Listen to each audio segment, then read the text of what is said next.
Welcome to the Great Detectives of Old Time Radio. From Boise, Idaho, this is your host, Adam Graham. If you have a comment, email it to me, box13@greatdetectives.net.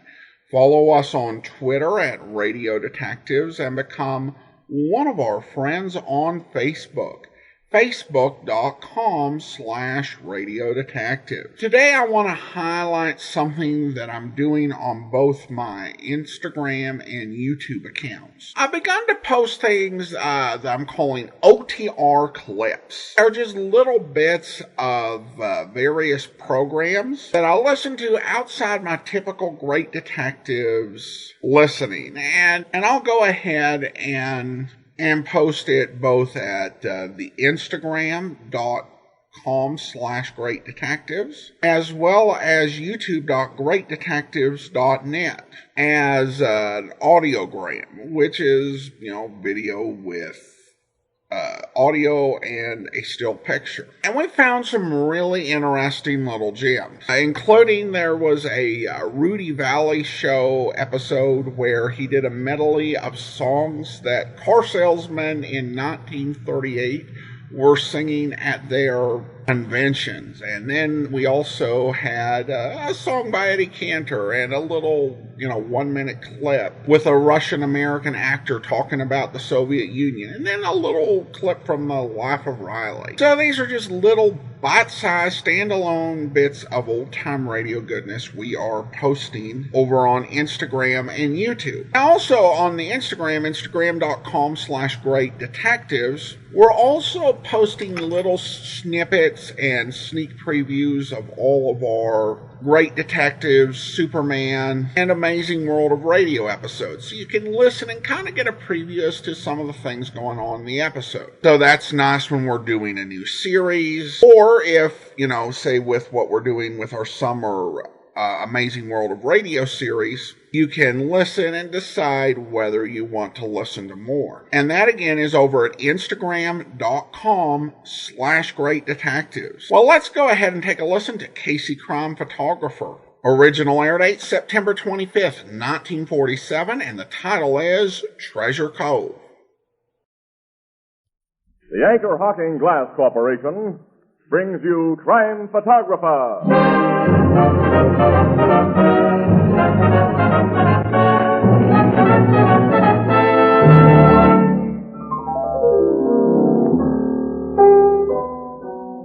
Hiya, Mr. Marvin. I was just talking to Casey about you. A few not-so-gentle remarks? Oh, no. On the contrary, Tony, Ethelbert admires your gift of gab. Yeah, Mr. Marvin. You got such a nice way of putting things. You make them words sound so important. Oh, I'd like to take credit for that, but I can't very well. One of the things I repeat most would sound important no matter who said it, Ethelbert. Yeah? And what's that, Mr. Marvin? That Anchor Hocking is the most famous name in glass.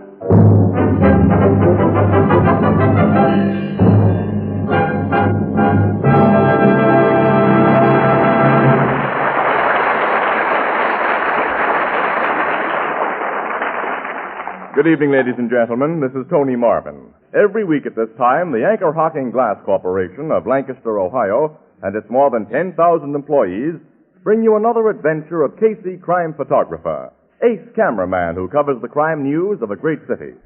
Written by Alonzo Dean Cole, our adventure for tonight, Treasure Cave.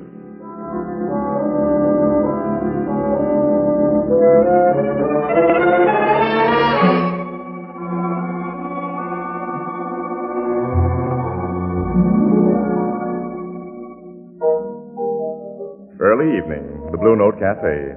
Leaning happily on the bar is Captain Logan, chief of the Homicide Bureau. And Ethelbert, the head bartender, regards him with a look of unconcealed envy as... You and Casey are going to have 3 whole days at Red Lake, Captain, with nothing to do but fish, huh? That's the program, Ethelbert. We're driving up there tonight. Some guys have all the luck. Yeah. It's the first time that Casey and I have both been free at the same time. I'm finally getting a chance to make the lug eat some of those tall fish stories he tells us. That I'd like to see happen. To hear Casey tell it, he's a better fisherman than even Jonah. Yeah. Jonah? Yeah, didn't he catch a whale named Moby Dick or something, I think? Moby Dick. Ethelbert, I always learn things from you. Good evening, gentlemen. Well, here comes... Hi, guys. Hello, Casey. Here's the stool for you, Miss Williams. Oh, thanks, Captain. Captain Logan's just been telling me you and him are driving to Red Lake tonight, Casey. The Red Lake tripped off. Huh? Yeah. City desk just handed Ann and me a special assignment, Logan. We got to be in Titustown tomorrow. Is he kidding, Miss Williams? No, Captain, we're going to Titustown. Casey, I bet you asked for that assignment. You know darn well if we went fishing together, I'd call the bluff you've been making for years. I never believed you knew a trout fly from a bad lure. Hold it, Junior. You and I are still going fishing tomorrow. You're going to Titustown? Lake Hopatobi, one of the best fishing spots in this state, is only a few miles from Titustown, pal. Hey, that's right. You and Casey can leave tonight as you planned, Captain, and spend the whole morning on the lake. And I'll catch a train tomorrow, and that'll get me into Titustown around noon. Casey will meet me. We'll clean up our assignment, then I'll rejoin you at the lake, pal. Hopatobi is a fishing spot from what I've heard. Hey, ain't Treasure Cave near Titustown? Just outside the village. Treasure Cave. Yeah, it's our special assignment. You gonna investigate the mysterious death there? Investigate? Yeah. Oh, we're not cops, Ethelbert. Miss Williams will simply write an on-the-spot feature story for our Sunday edition. I'll make with a camera. Well, you're a cop, Captain Logan. How do you figure them mysterious deaths in Treasure Cave? Treasure Cave is near Titustown. All I know about them is what I read in the papers, which are usually wrong. Is that so? Why, Logan's right, Annie. Yeah. Because we poor newspaper mugs have to base most of our stuff on what the cops tell us. Is that... Casey, do you figure them guys found dead in Treasure Cave were just murdered normal, or do you dope it as the sinister work of supernatural forces? Sinister work of what? That last dead guy, the archaeologist, had been drowned, according to the doctors, but his body was in a part of that cave that is at least half a mile from the water. Oh, surely you don't believe in ghosts, Ethelbert. No, but how do you explain the other guy who was killed in that same part of the cave about a year ago, and the guy before him? Well, they were obviously murdered. Strangely murdered, I read. They certainly got fancy bump-offs. I'll say. One man had been hacked up with a cutlass several hundred years old, and the other had a bullet in his head that could have been fired only from an early 18th century muzzle-loading pistol. Which weapons, Captain, were the kind once used by pirates?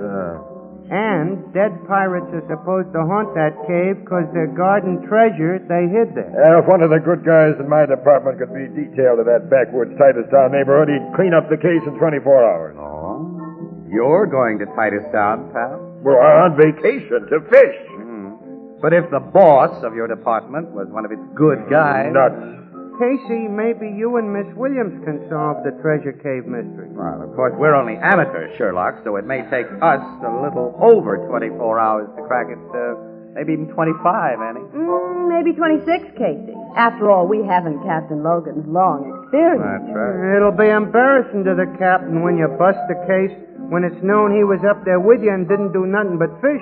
Oh, well, we'll keep that out of the paper. We've covered Logan before. We'll do it again. You gotta protect your friend. I see. All of you behind the needle, huh? Can't you take it?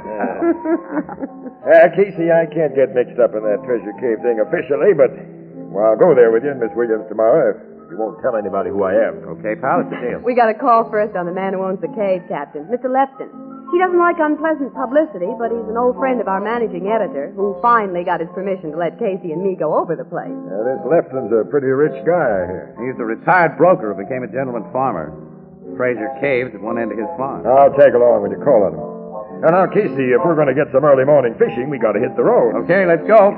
We'll drop you off to your apartment, Annie. Thanks. Good night, Ethelbert. Good night, pal. So long, Ethelbert. So long. Oh, gee. A nice fishing trip and a swell murder mystery, too. Some people have all the luck.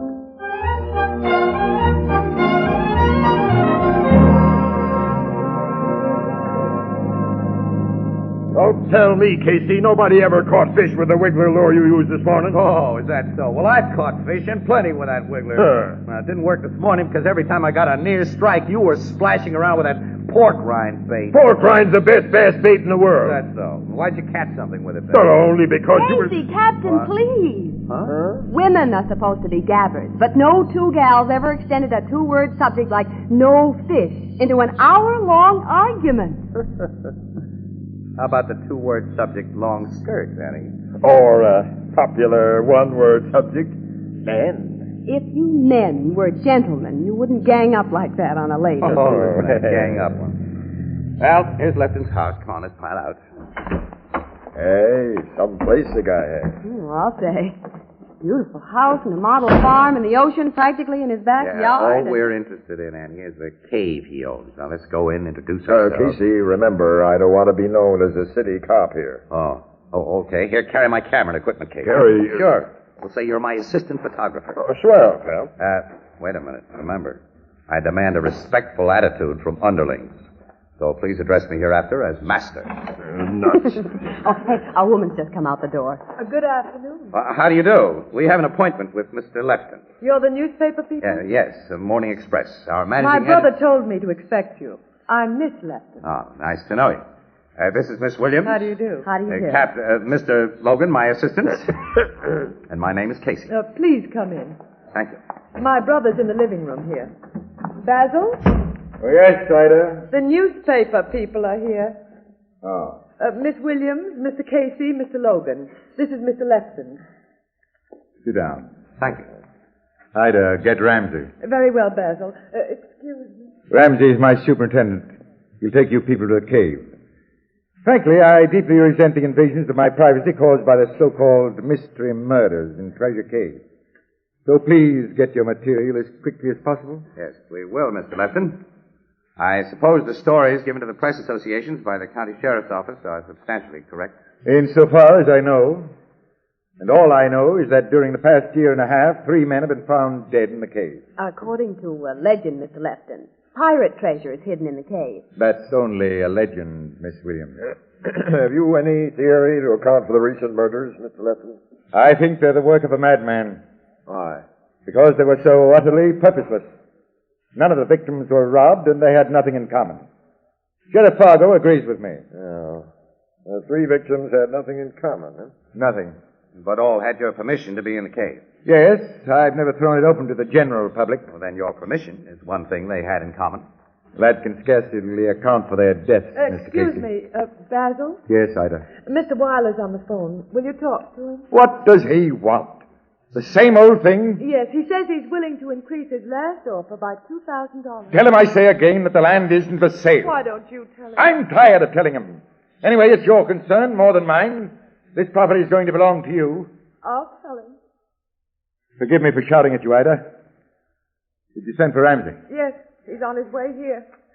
Excuse me. I apologize. This man Weiler owns the farm adjoining mine, and for the past 2 years, he's been trying to buy a strip of my land. I'm completely fed up with him. I guess we've all met pests like that. Mr. Lefton, Oh, yes, Ramsey. your sister told me to come right in, sir. Quite right, quite right. These are the newspaper people I told you about. Miss Williams, Mr. Casey, Mr. Logan. This is Ramsey, who runs my farm. How do you Very do? glad to know you. He'll take you to the cave. All right. We'll get going right away, Mr. Lefton, and thanks a million. Not at all. Take them by boat, Ramsey. The best way. Yes, sir. Come with me. Okay. Thanks again, Mr. Lefton.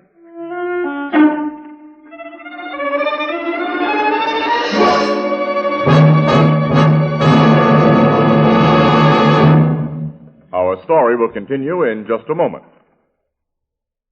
And now, a word about beer insurance. Beer insurance, how does that work? Easy. Select a good, tasty brew, then insist on having it delivered in glass bottles. In glass bottles? Yes, in glass bottles. Because glass bottles and glass bottles only can bring you beer and ale as it comes from the brewery, unaffected by any foreign taste or flavor. Beer that's brewery bright. Beer in glass. And now we have a new kind of bottle. The Anchor Glass one-way bottle. It requires no deposit. No return to the store. When it's empty, dispose of it as you would any food container. You are the first and last to use it. It saves space in the icebox. Easy to open, easy to drink from. It's always in good taste, And it protects that real brewery flavor. as only glass can protect it. Yes. The revolutionary new Anchor Glass one-way no-deposit bottle is sweeping America. For perfect flavor, demand beer in glass bottles. For extra convenience, demand your favorite brand. in the new Anchor Glass one-way, no-deposit bottle, a product of Anchor Hocking. The most famous name in glass.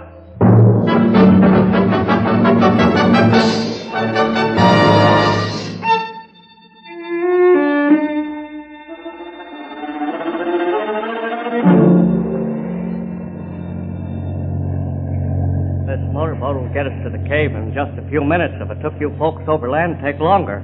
Cave entrance is near the beach, Ramsey, isn't it? It's right off the water, Mr. Casey. The scientific fellers who came here told me Treasure Cave was hollered out by the sea. That's why it ain't a pretty cave like some I saw in Kentucky when I was soldiering down there. Oh, did you go through Mammoth Cave in Kentucky, Mr. Ramsey? Yes, ma'am. They tell me folks come from all over the world and pay big money to go through that place, but the hole under them cliffs I'm taking you to is nothing but a dark old tunnel. How long you been out of the Army, Ramsey? 2 years, got too old. Come right back here, and Mr. Lefton's sister gave him an old job back. His sister keeps house for him? Yes, ma'am. Ever since his wife died 20 years more ago. I figure Miss Ida got married or never got married herself because she thought she ought to take care of him and his daughter. Lefton has a daughter? She's had 3 husbands, all no good. She supported on her father's money. Now he's paying for a 3rd divorce so she can marry a 4th bum. The old man's crazy about his only kid, so she gets anything he's got and throws it away. Guess he has plenty. We heard him refuse to sell a part of his farm at any price this afternoon. That guy Weiler? Yeah. The boss won't sell the cave. The cave? It's on the strip of land Weiler wants to buy. It ain't worth much. Guess that's why he willed it to his sister. That no good daughter of his gets everything else when he dies. You can see the cave entrance now at the foot of the cliff. Oh, that big hole there? Uh-huh. Injun Sam's waiting there. He'll take you to where them murders were committed. Injun Sam. Oh, Sam's what you call character. That's him standing on the dock there. Big guy. Weighs over 250 and none of it fat. He killed a guy with just one punch. He's killed a man? Yeah, set him up for manslaughter, but Sam got a full pardon. He came out of jail about the same time I got out of the Army. Hey, Sam. Oh, Ramsey. Got them newspaper people aboard? Huh? Low line. I fasten both. All right, here goes.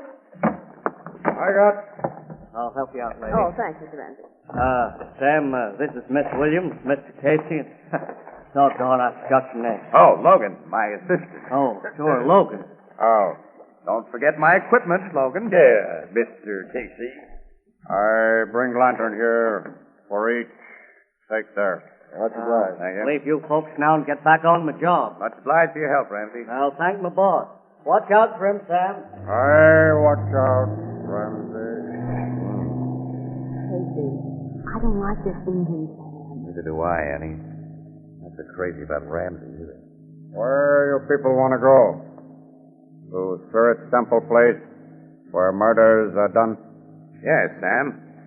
Take us to the Spirit's Temple. Come. It's dark inside. Use lantern and watch your step.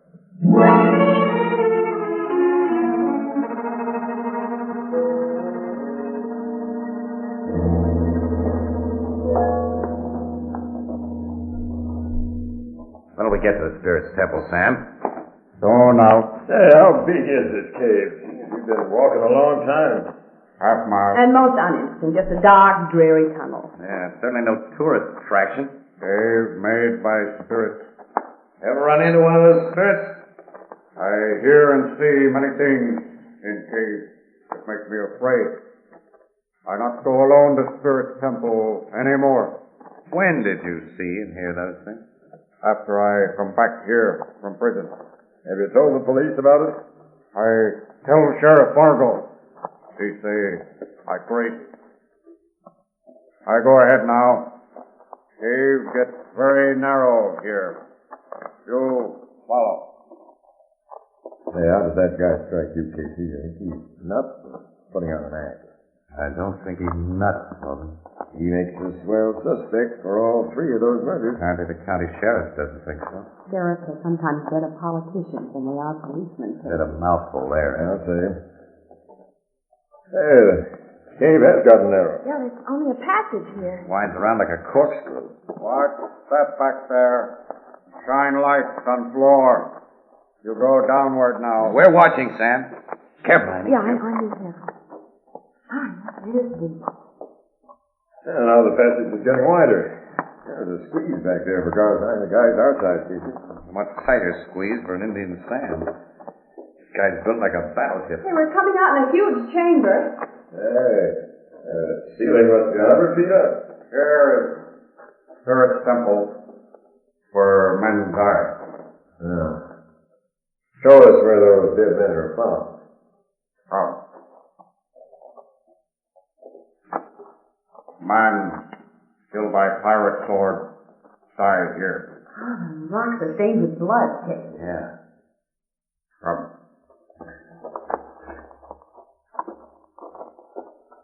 Man who was drowned lie here. The guy who drowned that man outside the cave and then carried him all the way in here must be a big, strong guy, Sam. Extra big and strong. That's what Sheriff Fargo say. But I say, man drowned here in Spirit Temple. There's no water here to drown a man in. Spirit's rainwater. Spirit drowned that man. I'll believe that after I see his spirit at work. I'm beginning to wonder what kind of a law officer this Fargo is. Hey, good sheriff. A good little man. He, my friend. He's obviously your friend. What you say? Logan didn't mean anything, Sam. That's just his way. Hey, show us where the third dead guy was found, will you? The one who was shot with the old-time pistol. He was on other side. Behind temple also. Logan, you've got to take it easy. Can't make cracks about this sheriff. I know, I got sore. Why hasn't he put that big guy through the work? Smells like out-and-out protection to me. Me too. Well, okay, but Sam's watching us. Come on, break up this huddle. Did you call that big rock formation the Temple Altar, Sam? Is that it? That is what it's called. Yeah, looks like a giant-sized altar. Yeah, and the rocks around it look like giants praying. It's spooky. Here is where man found with bullet in... Mr. Casey, Mr. Logan. What? Look. Look there. Oh, A man. There's an arrow through his throat. Logan. Went clear through. Look at the head of it sticking out. a flint arrowhead. His old Indian arrow. Very old. You know this dead man, Sam? Yes. He... Sheriff Fargo.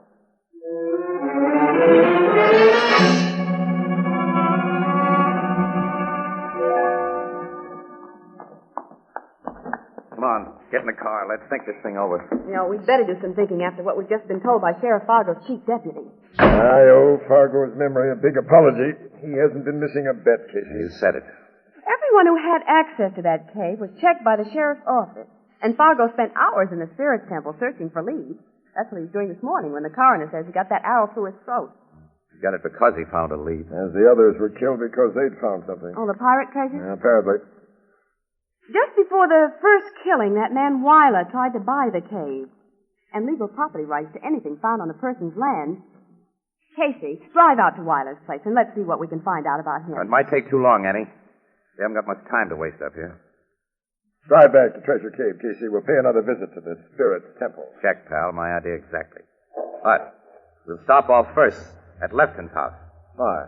Because every murder victim, including Sheriff Fargo this morning, had received formal permission from Lefton to prowl through that cave.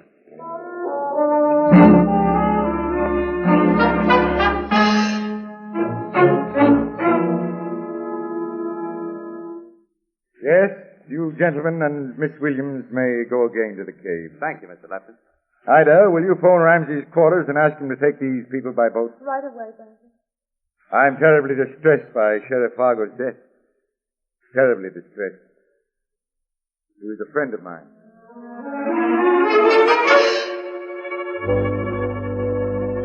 I can't get over what happened to Sheriff Fargo, Mr. Casey. He was a friend of mine. Only this morning I took him to the cave in this very boat. So I'm taking you folks now. Did you take all the other murder victims to the treasure cave, Ramsey? In this boat? Yep, all of them. Then turned them over to Injun Sam.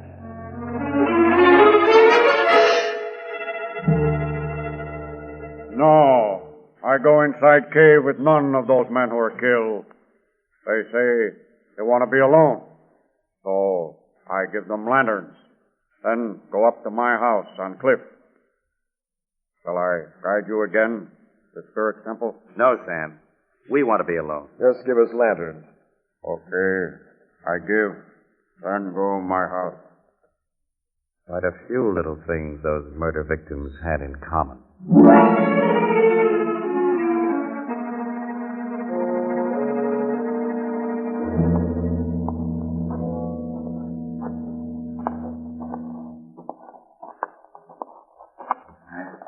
Here's a group of rocks we'll concentrate on, Logan. They're set close together. Yeah. Only a small man could wedge himself between any of these big stones. Sheriff Fargo, like the other murder victims, was a skinny little guy. Another thing they had in common, Casey. Yeah, there's so many rocks around here, so many possible passages. Now shine your lantern into each crevice as we're doing it for you. Yeah, try to spot a place that a little guy might squeeze through. Or a little woman. Huh? Don't move, any of you. Ida! Miss Lipton. You're armed with a very modern weapon this time, Miss Lefton. Yes. A bow and arrow or an ancient pistol can be effective against a single man. But when you left my brother's house, I sensed that I might have to kill all three of you. You reach your private passage through your brother's house? I enter it from a point near the house. No one knows the spot but me. I'm sorry. I must kill you now. Well, spoil the game you've been playing if you bump us off with anything so unfanciful as that rifle, Miss Lipton. I haven't been playing any games. I've been protecting my personal interests. I discovered this passage while Injun Sam was in prison. And since there are superstitions about this cave, I killed the men who discovered my secret in an unusual way. Your secret is the pirate treasure. No, Miss Williams. This passage leads to another cave that extends for endless miles, with ceiling of crystal-like gypsum and pillars of white onyx, a fairyland of beauty. People will pay to see it, pay millions, pay me, because I inherit the cave. Why did you have to keep it a secret? Because of Basil's worthless daughter. She'd get it if Basil knew the cave was of any value. He'd change his will. You see now why I protected myself in the only way I could, by killing those who threatened the security I've earned. I'll kill everyone who threatens. Oh! I've got her, Logan. You got her. I've got her. We've all got her. You got so interested in what you were saying, you came too close to it, Miss Lefton. Yeah. Here, for you hold a gun. When a woman starts to talk, you just gotta stop her.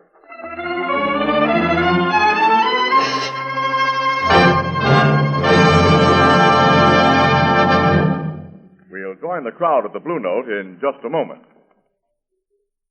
Many a housewife will tell you that she much prefers Fire King oven glass for this very practical reason.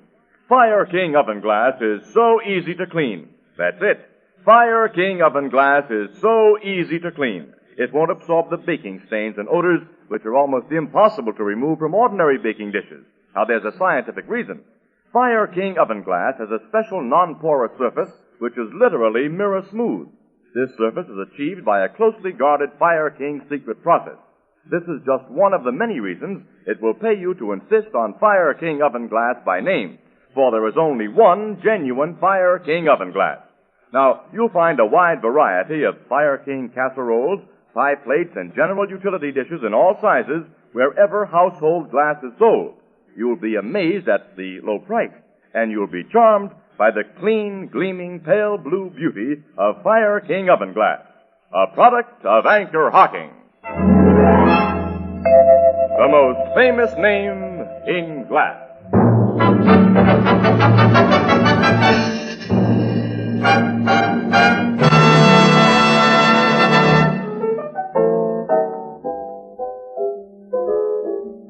The case was busted in less than 24 hours, huh, Miss Williams? In less than 8 hours, Ethelbert.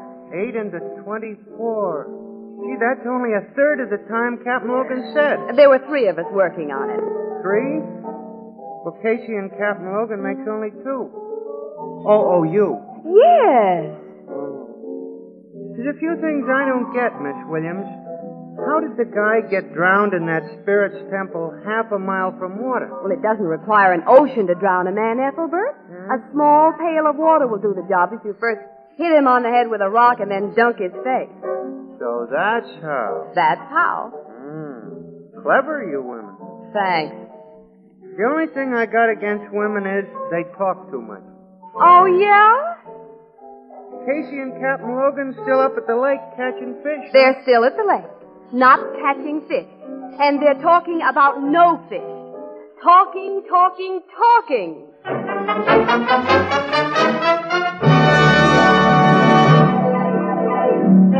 Crime Photographer, starring Stotts Cotsworth as Casey, is brought to you each Thursday by the Anchor Hocking Glass Corporation, makers of Fire King Oven Glass, Anchor Glass Containers, Anchor Caps and Closures, all products of Anchor Hocking, the most famous name in glass.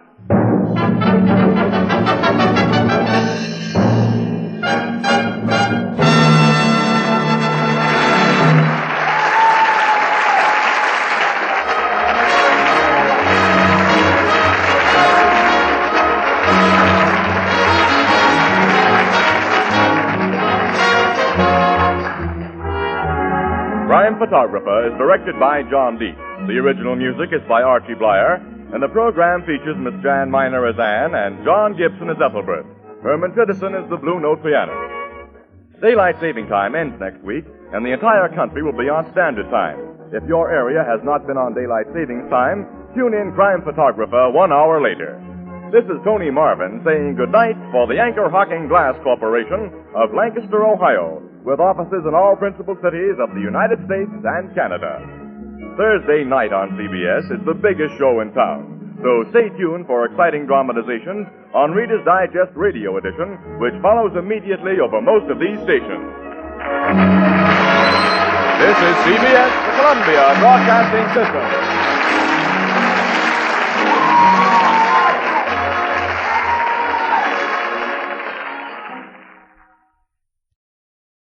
Welcome back. Now, there were a few things I really liked about the episode. It was nice seeing Captain Logan having to struggle with not being able to officially identify himself as being on the police force, which I think is a nice touch because, you think about something like Mystery is My Hobby, and even though he will be nowhere near home, he'll still go around and throw his weight around as being a police inspector. Inspector Danton will be off in Wyoming and just kind of acting like normal. Here he's kind of got to struggle a bit because it could create some problems if he's found to be inserting himself into some other jurisdiction's business. But you can also tell it's a struggle because Captain Logan is used to, just spouting off at anybody and expecting to get away with it because he's on the police force. I also did like the solution to the case. It was a bit of a surprise and wasn't where they were looking. I did feel bad for Anne. She had to put up with a lot of nonsense from Casey and Logan this episode. But I at least give the writers credit for giving her the last word. Well, now I do want to go ahead and thank our Patreon supporter of the day. Thank you to Lori, Patreon supporter since April of 2020, currently supporting us at the Seamus level of $4 or more per month. And that will do it for today. If you do enjoy this podcast, I encourage you to rate it and leave a review wherever you download your podcast from. Join us back here tomorrow for The Fat Man, and we'll be back next Monday with another episode of Casey Crime Photographer. In the meantime, send your comments to box13 at greatdetectives.net. Check us out on Instagram, instagram.com/greatdetectives. And you can also follow us over on YouTube at youtube.greatdetectives.net. From Boise, Idaho, this is your host, Adam Graham, signing off.